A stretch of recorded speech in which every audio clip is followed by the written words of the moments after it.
Okay. Welcome everyone to the Good Trouble Equity Talk podcast. We are super excited today, man. We have a great topic and we have a hell of a lineup. So we're gonna jump right in because, as you all know, and we've experienced in the last few weeks, an hour can go by pretty fast. So I'm excited today. We're gonna jump right in because, as you all know, and we've experienced in the last few weeks, an hour can go by pretty fast. So I'm excited today. We're going to jump right in because, as you all know, and we've experienced in the last few weeks, and our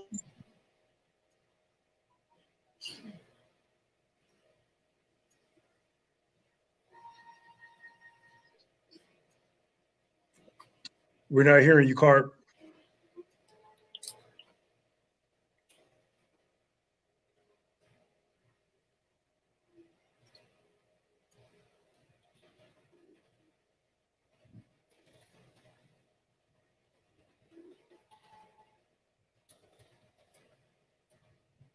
You got yourself muted, Dennis. Yeah.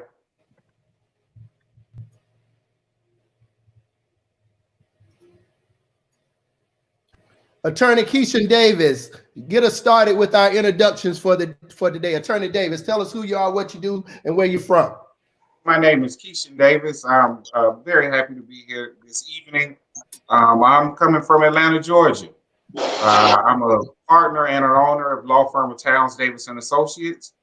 We've been serving those in need against essentially the corporate capitalistic structure of big business for 17 years. We specialize in serious catastrophic injury cases, do medical malpractice, and our 17 years specialize dedicated to helping the community, even in the playing field against those in charge. So I'm very happy to be here today. I look forward to a robust discussion, and I look forward to providing whatever insight I can to everybody who's a participant today on whatever role you're playing in today's discussion. Absolutely. And we're also excited to have Joey Thomas, man. Joey Cuts, talk to us about who you are and what you do around Kansas City. Joseph Thomas, my name. Like you said, a lot of people call me Joey Cuts just because of the business that we started off at first. It was Joey Cuts Barber Salon. We had the opportunity to expand back in 2013, 14, we had the opportunity to expand to 18th and Vine. So now the shop is called 18 OV, if you guys can see. Just last year, I was a candidate for 3rd District City Councilman. So without a doubt, barbering has opened up doors that I never thought imaginable, and we only fell behind by 8%. And that was in the primary, So we did a pretty good job, making it to the second round. Other than that, I have a foundation called the No Joy Foundation, focused on entrepreneur development for young men. We've been in existence now for over 12 years. Been in business ownership for over 12 years. And I'm just excited to be on this panel, man. Like I said, I'm looking forward to a great conversation and seeing how we can just really motivate some others, throughout this time. Absolutely. CEO Felder, talk to us a little bit about your role, Axiom Construction. Absolutely. Excited to be here with this panel and with all the guests on Facebook Live and other platforms in which people are viewing. Joey, I must say, as a lifelong Kansas Cityan like yourself, I was definitely pushing for you as you were seeking that seat on the council. Axiom Construction Group is a construction firm that exists in the heavy civil industry.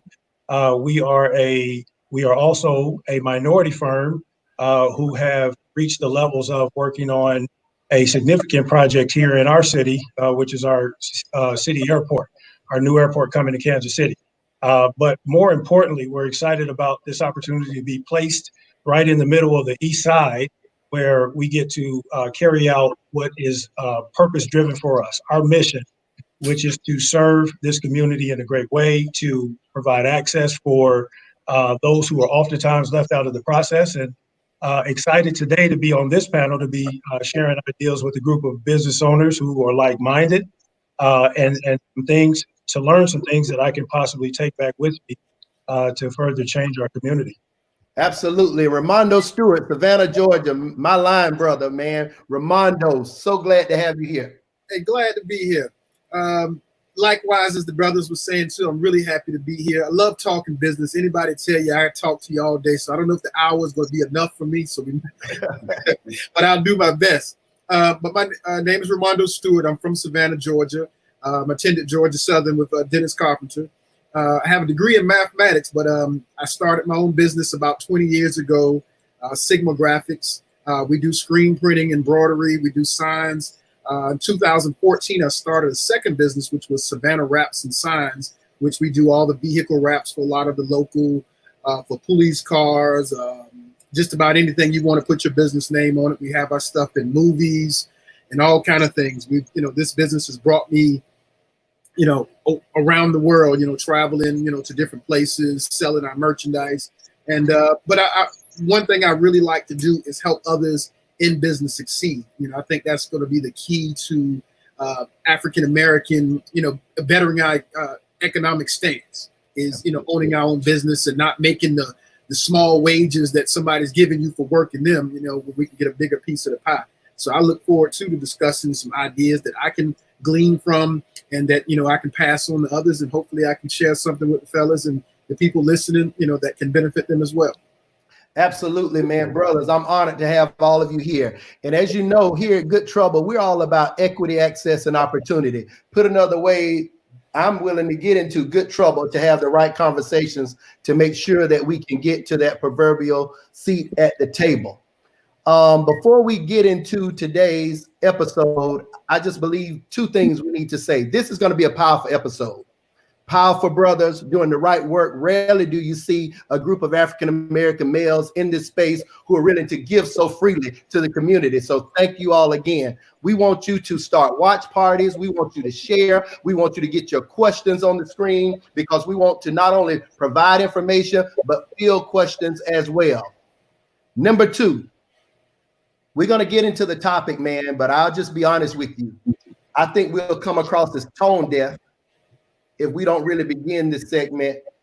Number one, just taking the time to pause and just consider the life of Ahmaud Aubery. And I can tell you guys, that's something that is still eating away at me. I have a pretty personal connection as it relates to going to high school with Ahmaud's mom. And although we haven't been connected after high school, that touches me in a very, very unique way. And we've done some things and we've started to generate some conversation, but we must remain vigilant. What's coming up for you guys as you consider the whole Ahmaud Aubery situation and just the state of justice for Black males in the United States? Well, personally, I mean, as you say, it's touching for you because you went to school with his mother, and this incident happened about 45 minutes from where I'm actually sitting right now. So it's something so close to my backyard right now that it bothers me that, when you realize there's people with this mentality around you that have no regards for us, as Black men, and, to basically hunt us like a dog, which is what I think they did.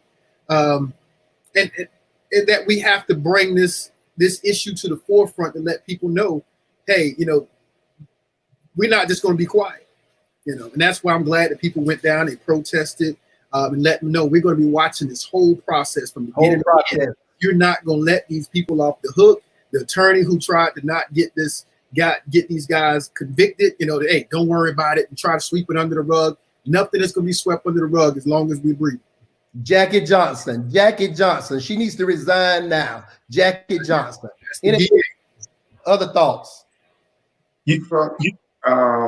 I'll tell you, I have a pretty unique relationship, I guess, with the city of Brunswick, in that our law firm, we represent a family of a young man that was shot and killed in April of 2000. And he wasn't killed, he was shot and had very, very serious injuries in April of 2017 in Brunswick. Wow. We filed our lawsuit this past March of 2019. And so our lawsuit's been pending And I've had the opportunity to go down to Brunswick a number of times in relation to our case leading up to this case. And our case had, there are some very serious racial under and overtones related to the case. And just the community in general is suffering in Brunswick. And this is more symptomatic of an overlying problem. This is not a unique issue down there. This is more part and parcel of the way the community has developed over years. I would suggest when it comes to social justice in general and civil rights issues related to African Americans in particular, Brunswick has a long way to go.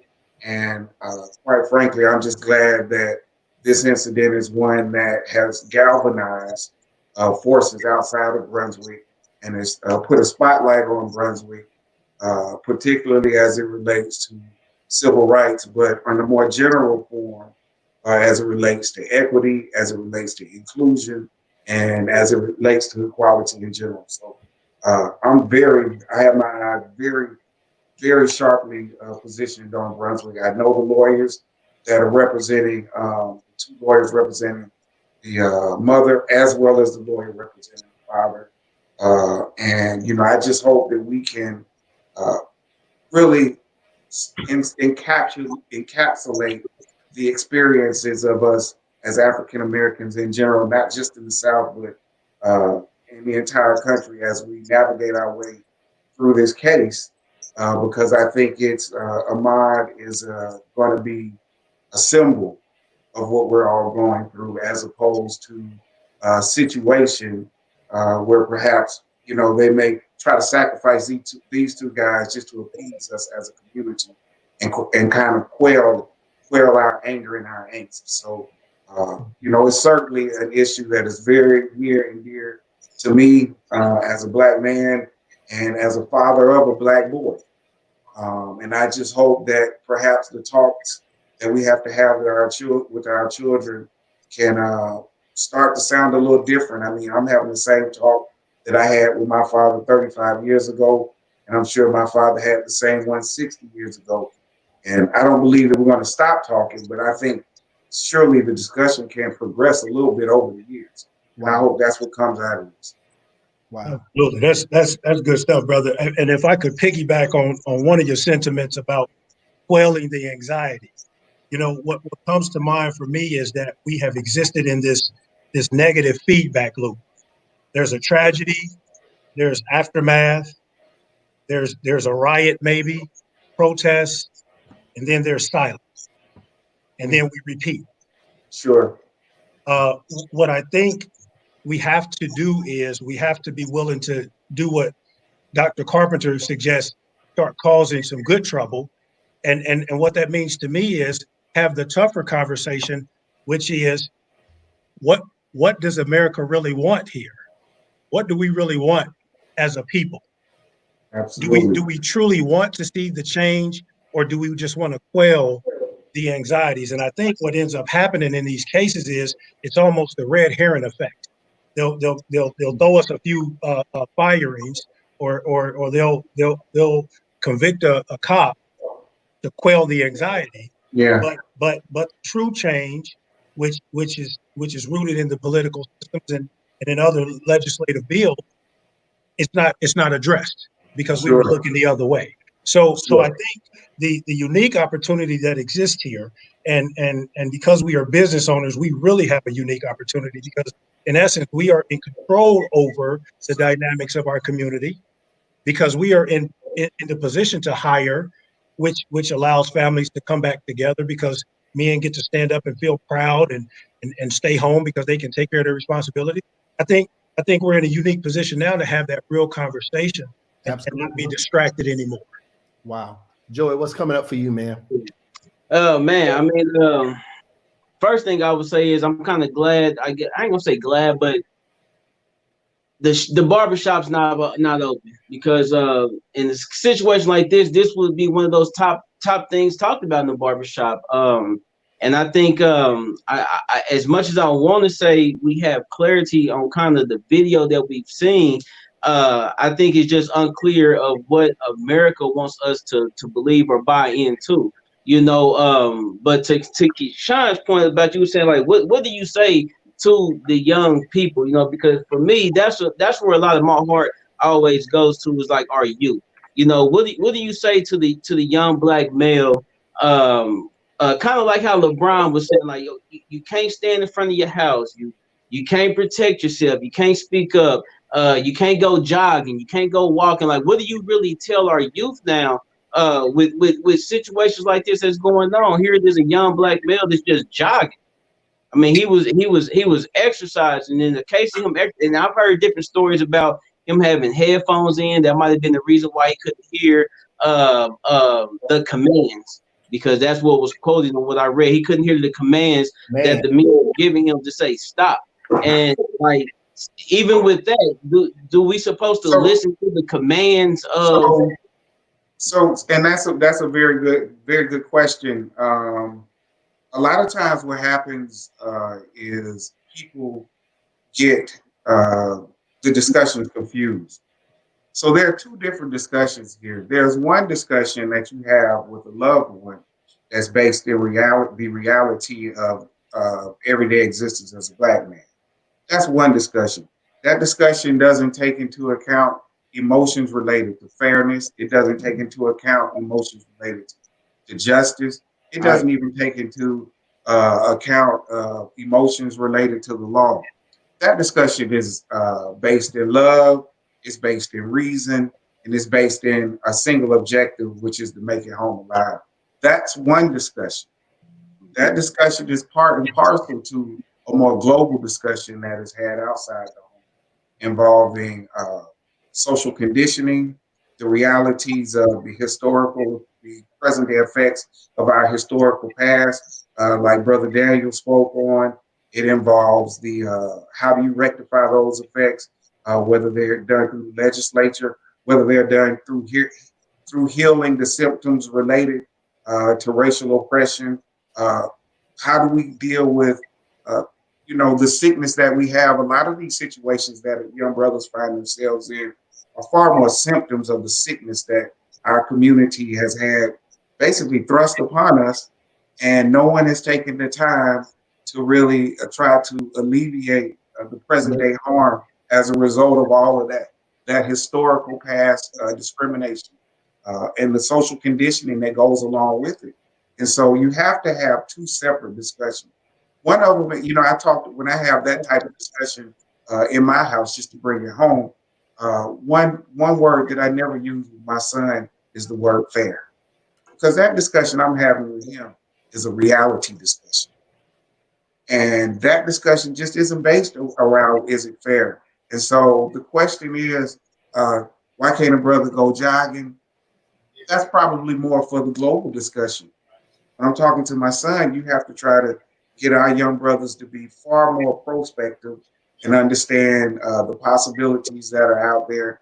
And, when it comes to love and coming home safe, we have to try to teach young men how to forecast the dangers.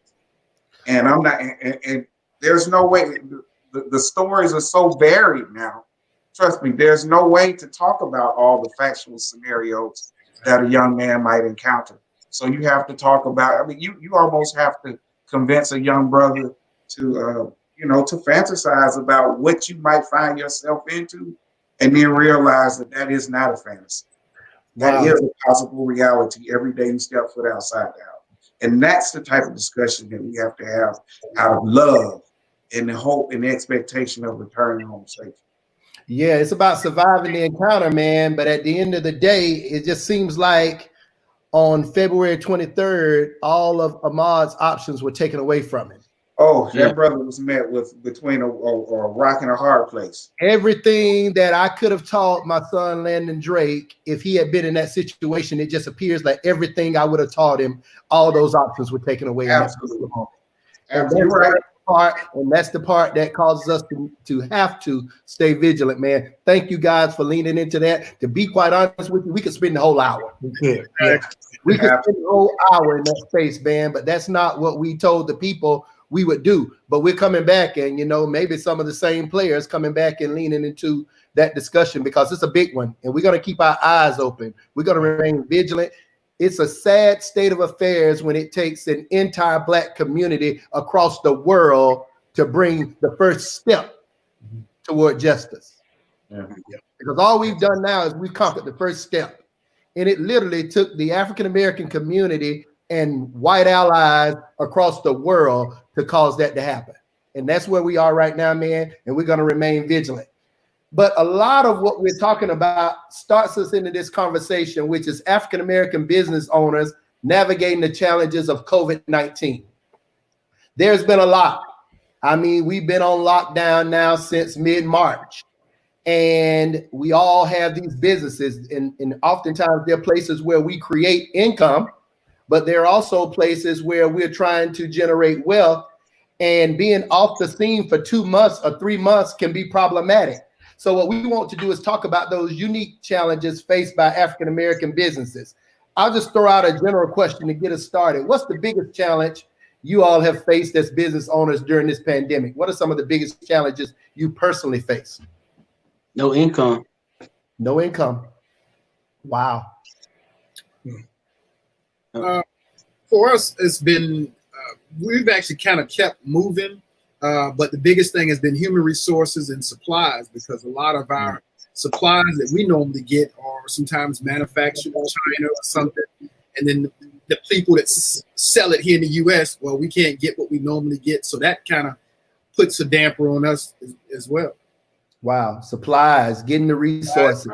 Human resources. People of, of course, people are being safe, so we became an essential business. It was hard, I've had 3 workers out since March, so I'm trying to handle all of their stuff. Absolutely. Yeah, absolutely, Daniel. Maintaining those safety standards for sure at the top of our list. We too have been, and I say this with a great deal of humility, because there are a lot of firms that have been out of work. We have been considered essential business, so we've been moving forward. However, with the amount of employees that we have 30 employees, and we all existing in a pretty confined space. Maintaining those safety levels, those standards, safety practices or safe practices, making sure we have the right PPE and all those things have been challenges. But I'll tell you one other thing, and maybe this might help guide the conversation a little bit. It has also challenged me to look inward at the company that I have today, because I believe this pandemic is exposing how we've been doing business pre-pandemic. And we need to address that because if we're operating like we should, maybe some of the things that we'll talk about today will be better equipped to handle when we encounter them. Absolutely. Attorney Davis, what comes up for you, biggest challenge?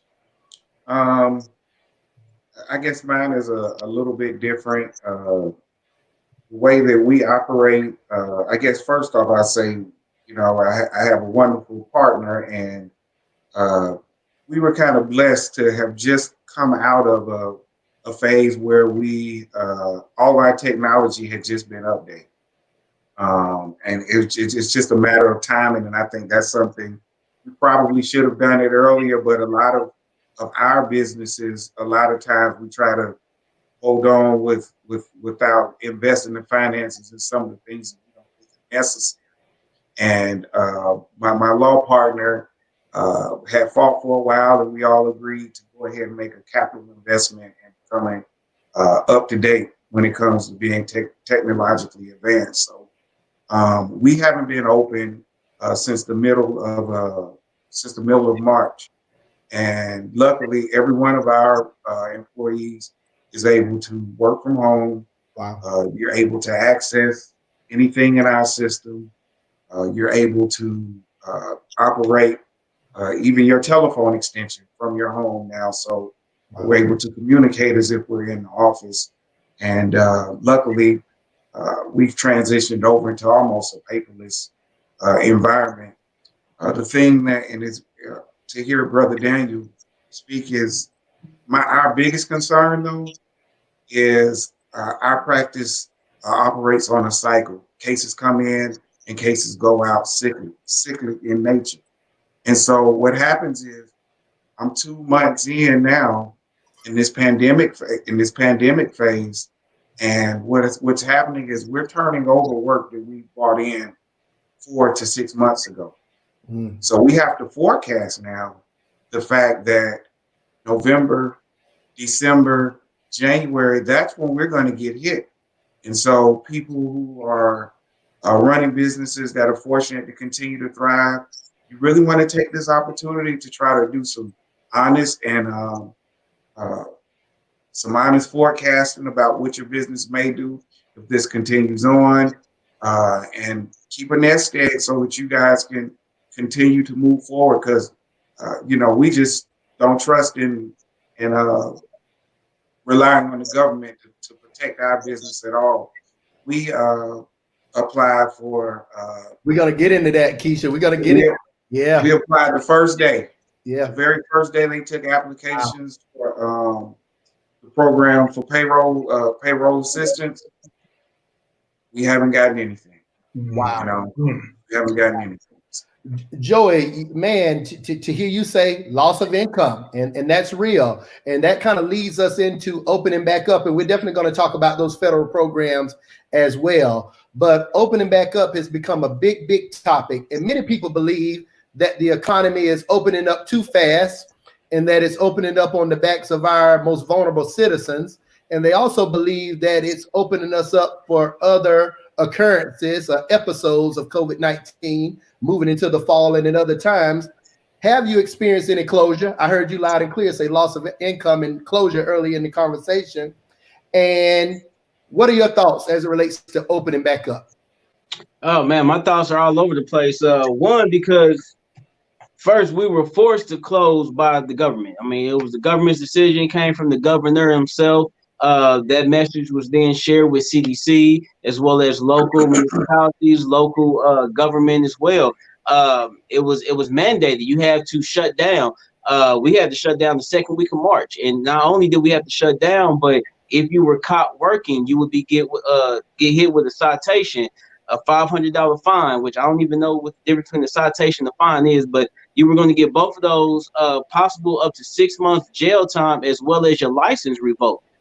So it's like, okay, you asking me not to work because you don't want me to be a potential transmission or to help further the spread. And then you're forcing me not to work by saying this is what you'll get hit with if you get caught. But then you're not saying this is the financial relief that we're willing to give you guys, because our type of business structure, when it comes to most barbershops, beauty shops, and whatnot, like myself, I exist. I have employees that work for me. But every single one of my employees are 1099 and are independent contractors.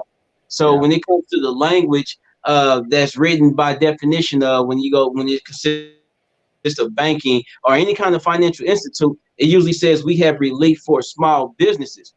Now, you would think prior to Ruth Chris getting $20 million bailouts, you would think that small businesses consist of these type of mom and pop and our local businesses. But our type of structure is just slightly different and are unique. And because I have a total of 8 people working here, but nobody's an employee. And again, if we're going by definition of small businesses consist of a minimum of 3 employees up to whatever that number may be, as well as you have to have things like payroll and making X amount of dollars. We don't have payroll. I don't pay my staff to work. They pay a booth rent. But however, they still, they work their businesses underneath a business. So a lot of the language was just really lost when it came to what type of relief does our type of business have. To fast forward now to businesses having the opportunity to open back up, I'm now still, as much as I want to go back to work and make some money and get things going back to moving, I still don't want to be first in line to get sick.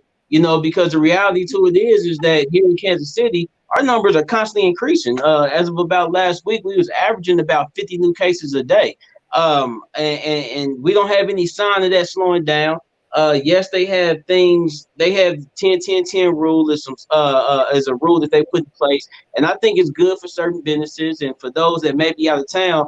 Here in Kansas City, our 10-10-10 rule would be either you can open back up, but you got to operate at either a 10% capacity of whatever your storefront and or building is, or there has to be 10 people at a time with a customer or a client waiting no longer than 10 minutes. You know, so I think that's cool for some businesses, but in our type of business, I have to be closer than 6 feet to you in order for me to cut your hair.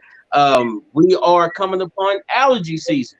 So with allergy season, people like myself and other people that suffer from allergies, we might show a sign that some may think may be a sign of COVID-19. I mean, just me being as honest as possible. If a customer walked in my shop, coughing, sneezing, blowing his nose, it's hard for him to convince me, him or her to convince me that that's allergies and not something else. You know, so it's going to be a scary process for us to really kind of just get back to normalcy. But so many of us are forced to because we cannot take advantage of any type of financial relief that may be available because we just don't fall into certain definitions. You know, so it's really a scary thought. You know, again, going back to the science of things, stuff like Lysol, disinfectant wipes, some stores are starting to have some of this stuff on their shelves and in stock, but the majority of stores don't. And even if you're lucky enough to find a store that might have some preventative disinfectants and or virus eliminating type of products,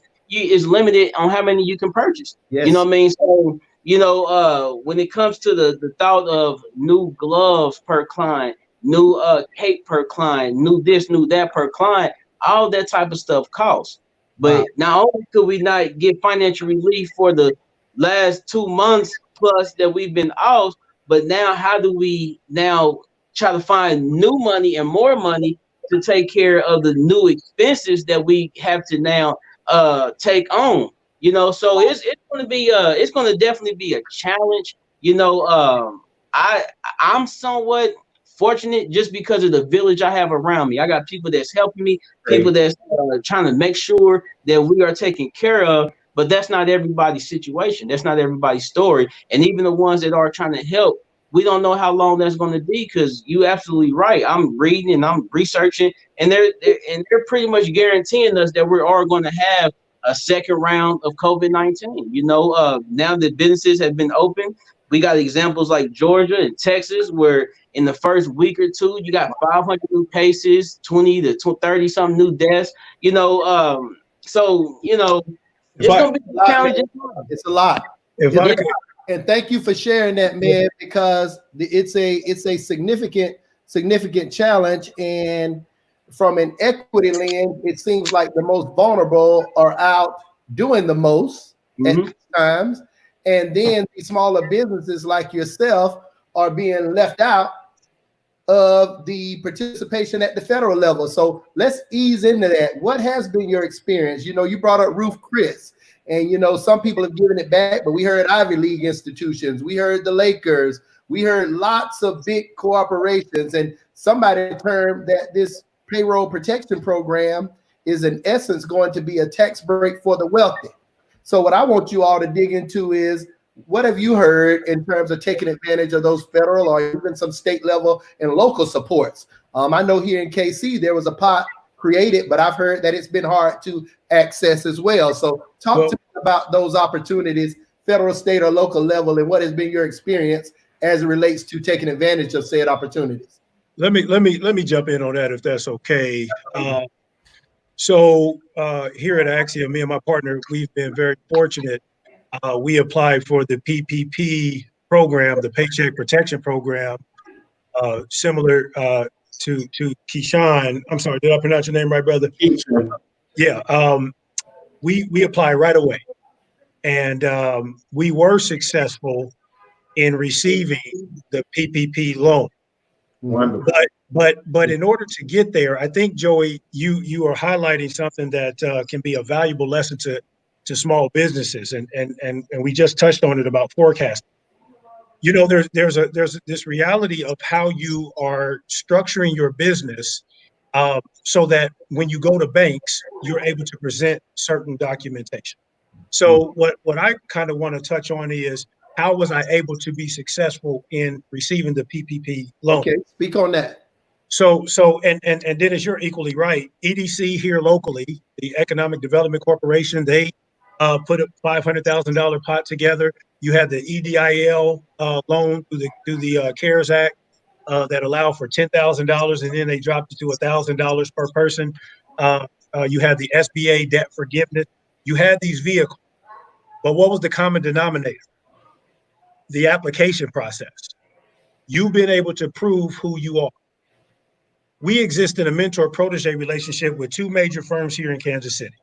And in that mentor-protege relationship, we get the opportunity to learn what we call back office stuff.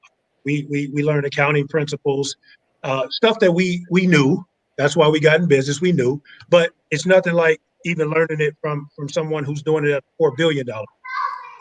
The point is, up to the point where we were about to apply for the PPP, or that day that we wanted to apply, my banker told me, he said, well, I'm gonna need your 941s. I'm gonna need your estimated payroll for the last 3 months. I'm gonna need your articles of incorporation. I'm gonna need these are things that we all sign up for when we start businesses. Mm-hmm. And we gotta hold ourselves accountable too. And even in the 1099 posture, there's a way that you can manage our books.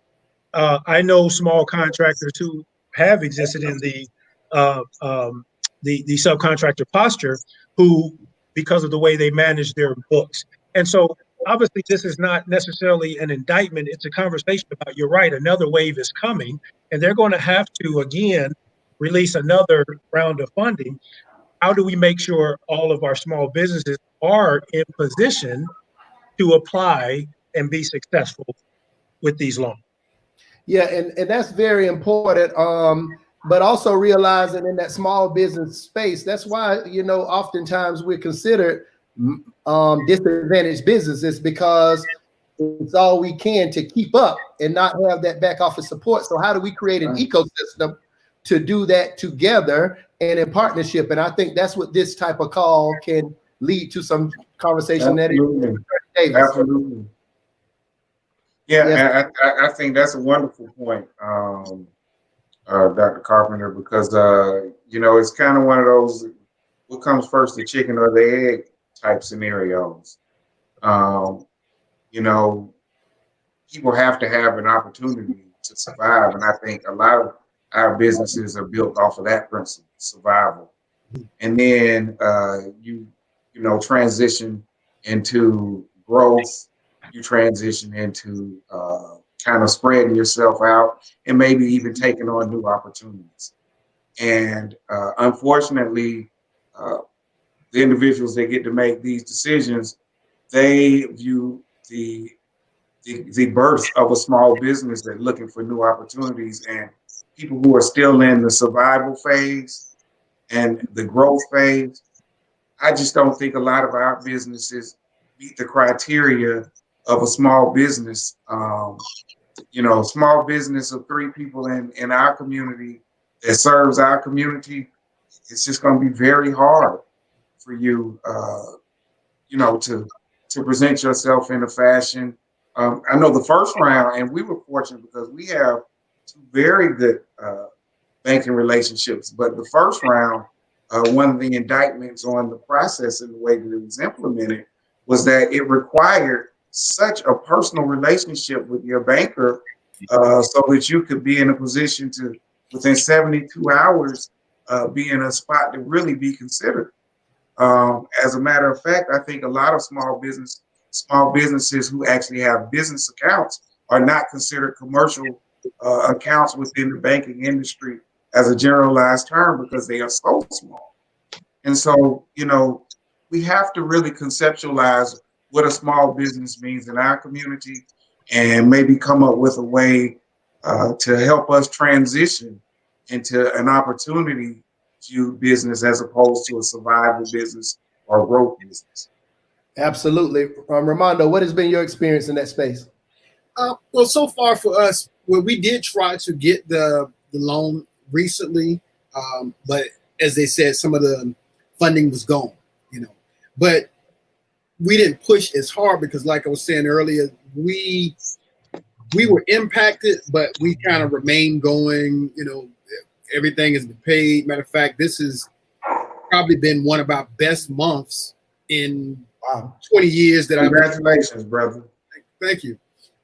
Because what we did was, and we can get into it later, but we retooled our business into doing some stuff to adapt to what was going on. So we started making these face masks and stuff, and we're selling them worldwide, you know, right now. So the infrastructure that we already had set up. So we wasn't, I can't speak as much as saying, hey, we lost income. We went out for about a week, you know, for about a week. And I went home that weekend, designed some stuff, posted on the internet, went viral, and phones haven't stopped ringing since. So but we did, we lost some, initially. So during that time I did apply, and it didn't come, but then, hey, business started picking right back up a week later. And, we're sitting there now. Absolutely. We also have learned, if we just kind of stay in tune to the local media, in addition to the challenges that are faced by small businesses, we've also learned that banks have played some funny business with this money too. Oh, yeah. I mean, as it relates to, it's not a first come, first serve. It's not really a first come, first serve. Absolutely. So we've learned some about that.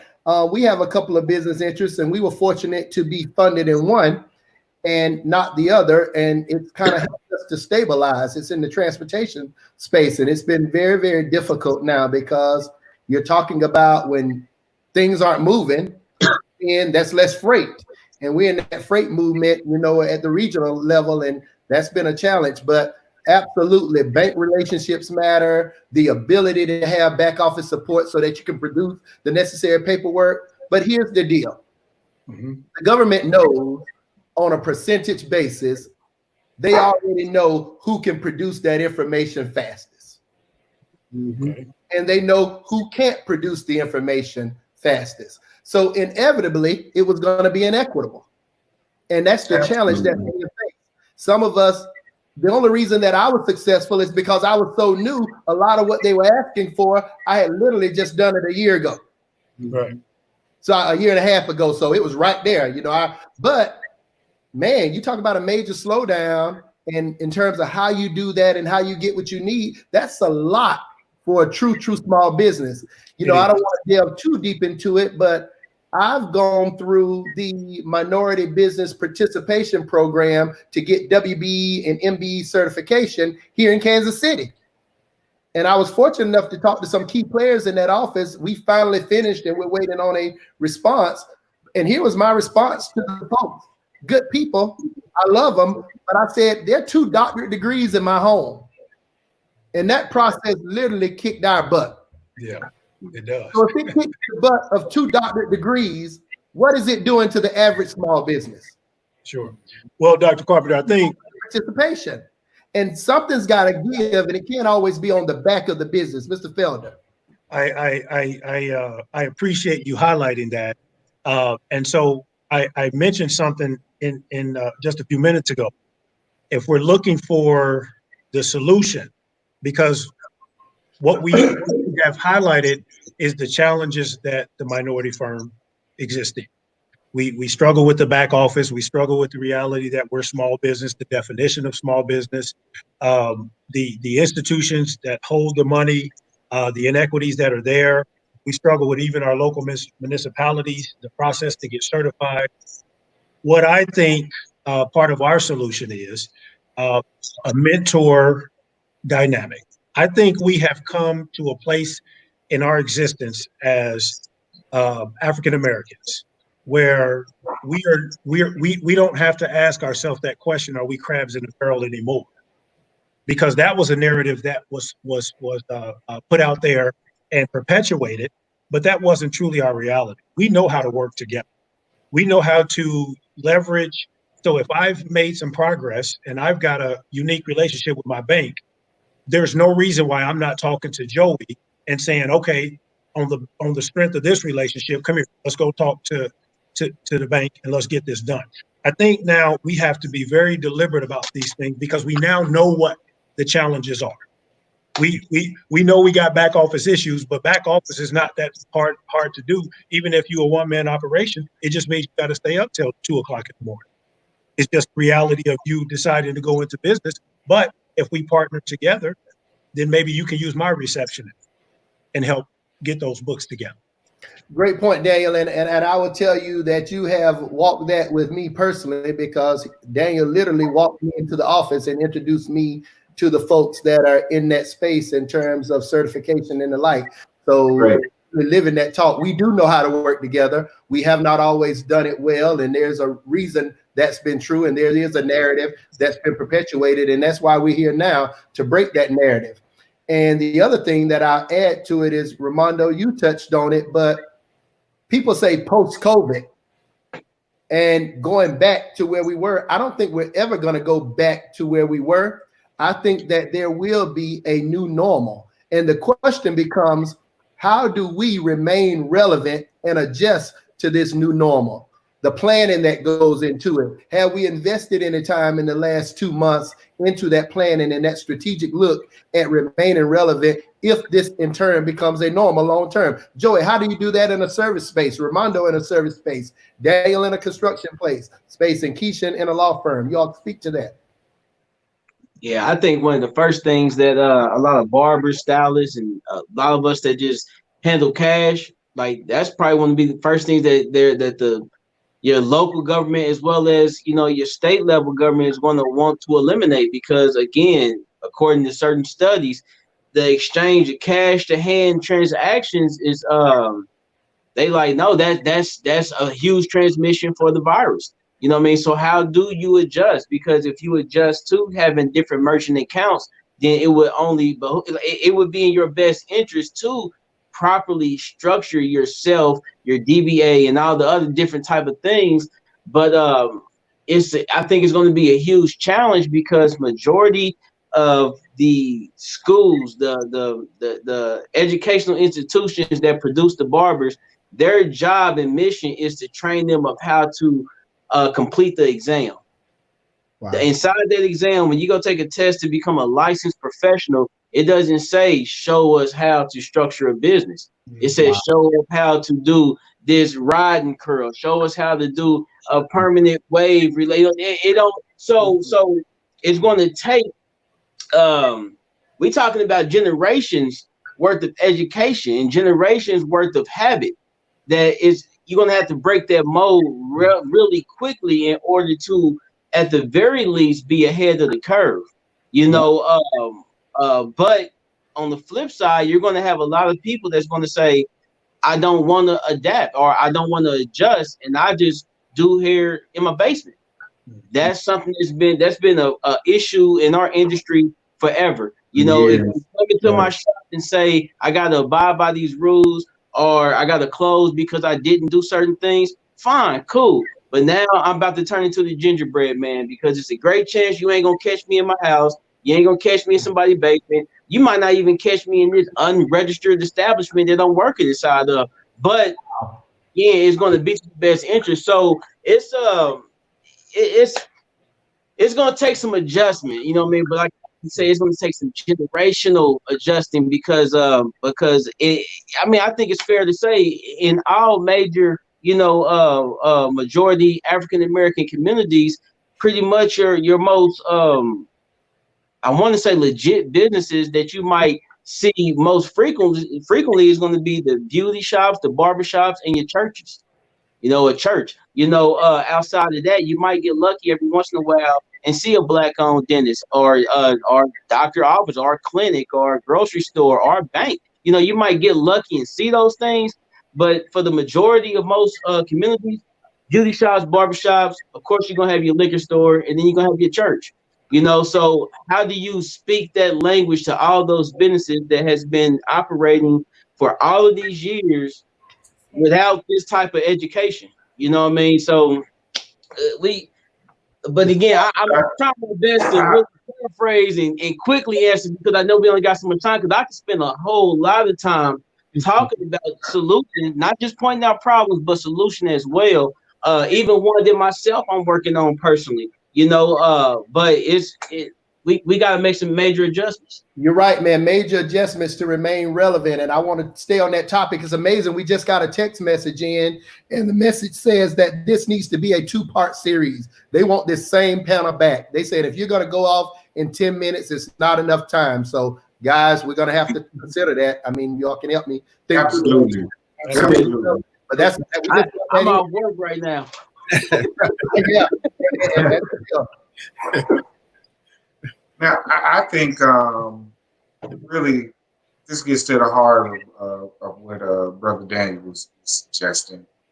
If we're going to stay relevant, get relevant, and stay relevant, it's going to be on the strength of getting young folk to understand that there is no shame in getting yourself a mentor.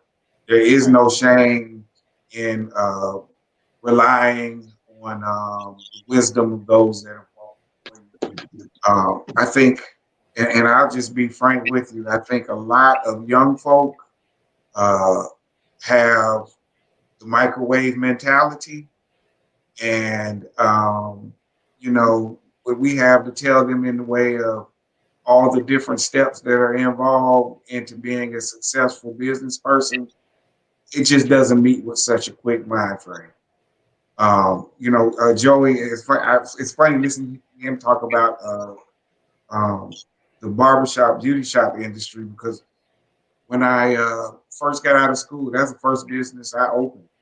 I owned a beauty shop and a barbershop here in Atlanta. And I think Atlanta's a unique city. I know there aren't a lot of communities like the African-American community in Atlanta, but we have to start learning on keeping ourselves relevant. We have to get past, you know, the adage that a dollar in a Jewish community lasts 30 days and it lasts 6 hours in a black community. Yeah. Wow. We have to get past that. Wow. We have to start using our own banks. I mean, luckily in Atlanta, we have two major, and I use that term loosely, major African-American banks. We have, I'm 45 years old. I've never, until I got married, I never went to a white dentist before in my life, and I don't go to one now. I've never had a white doctor, gone to a white doctor until I had become an adult and had to kind of pick from the insurance. And so I think we have to rely on each other. We have to show our kids that, you know, the race might be long, but that's what makes getting to the finish line worth it. And the way to do that is to have very honest and open discussions. And if you, maybe we don't need to wait for a young brother to come ask. If we, Brother Daniel sees a young brother who's just trying to start out with a foreclosure rehab, maybe he forecasted that brother may have some value and experiences that could ultimately lead him to commercial construction. But we have to take the young brothers' assistance. Well, but I'm finding, as I'm spending more time in the private sector, and you're exactly right, it's going to take us being extremely intentional as it relates to exactly what you just said. And what I would like to say is, when the majority culture brings us on, generally they bring us on because they're fulfilling a need and there's an interest convergence. Oh, absolutely. There's a clear interest convergence. So, you know, can we benefit from that? Yes. But do we need to leverage that to make certain that we give more resources to our community? Absolutely. So I'm not saying that we don't leverage that. There's a reason that we're disadvantaged. We need to leverage that. Exactly. But then once we have leveraged that, how do we move to the next step? You know, I'm in the midst of some opportunity development now, but trust that it's a clear case as it relates to critical race theory. It's interest convergent. It didn't just come and say, hey, Mr. Carpenter, we want to help you. There's a case of interest convergence going on. We need to be very, very clear about that. And then how do we leverage that? How do we learn, take that information back, and then give to someone else? Give to someone else. Mentoring is a key component. Remaining relevant. Any other thoughts on remaining relevant? I would definitely say, like, you know, everybody's saying you have to kind of refocus your business. You got to retool your business. You got to, you know, start learning new ideas. One of the big things that I learned throughout this process so much is how reliant we are on imports. You know, everybody seemed like the country shut down because we can't get anything in. And that, for me, that I see a huge opportunity going forward in manufacturing in America. What can we do to make things here so that as things do happen, we become just as reliant as Scott Tissue is or whoever right now, because they booming. But, and then, you know, retrain. One of the problems I really had was I was a person that knew everything in the shop. I know how to run everything here, screen printing, embroidery, signs, but I've had people that can only do one of those things. So when all of those things fell off, Cross training. Hey, y'all go home because I'm the only person right now can do what I'm doing, you know. But if we take those opportunities to cross train and make sure that everybody can do something, so if at least person A can do what person B does, at least they can, you know, split hours or something. So they, well, you know how to do this, I know how to do this. Both of y'all can kind of stay on. Very good. Very good. Very good. And then Very good. one of the brothers talk about watching the trends. You have to watch things, you know, one of the things over the years, you know, we were mainly a t-shirt business for many years, but then everybody started selling t-shirts online. Custom Ink and all these 1,000 places started popping up. Well, what do you do? You know, so we started reinventing, and that's when the rap side came and doing graphics. So it was like, well, everybody not gonna start having cars at their house, you know, wrapping vehicles. So we started finding ways, and that's what businesses got to do. Every time you see people kind of, you know, inching up a little bit, you need to start coming up with other things that's gonna put you ahead. So, and say in Daniel's case, if they start building houses, well, I'm gonna start building buildings. Y'all building this one, I'm gonna start building airports. You know, I'm going, you know, keep reinventing myself. If he would have stayed in one market, it might have been so saturated that he might have got anything out of it. So by diversifying, we have more, and now I can actually touch all of those things. So no matter what's going on, I got something going on in everything. And that's how we have to be as businesses. And I think a big thing that everybody's talking about is the mentorship. A lot of us just started these businesses, including myself, not knowing anything other than the particular thing I knew how to do. I knew how to do graphic design and turned it into something. But when it came to business stuff, and even now, it's still one of my weaker points is that back office stuff. And when things come out and happen, it takes me a little longer to get it together. I got to go dig the papers. I got to find this. I got to pull, you know. And what happens? We miss out, you know, because those other people who had everything together, or somebody like Dennis who just started and had that stuff fresh, or you know, somebody who has, you know, people in their office that just all they do is handle those things. When you are small businesses, you know, we don't have it together. So we got to somehow create some type of system, mentorship, whereas, you know, like they were saying, we're not crabs in a bucket anymore. We can help each other. Hey, I see you just started, you know, such and such business. Come over here. Let me talk to you about some things about doing this paperwork, doing this, or whatever the case may be, that's going to help you move forward. You know, I tell people all the time when they ask me, you know, what are some of the big things over the years that, you know, if you would start businesses, what would you do over? You know, I say I would write, do better at human resources. I would put, you know, together a worker's guide. I would do have location for paperwork, all kind of stuff. But that's after 15 years in business, you know. Yeah. But if they can start out with those same things, you know, they'd be better off. And to that point, once you start rolling and you get into that cycle, right, it's hard to stop and readjust. It is hard. And that's the importance of the ecosystem of us working together. Daniel, you had some thoughts on this topic. I appreciate that. 2 minutes away from closing. Yep.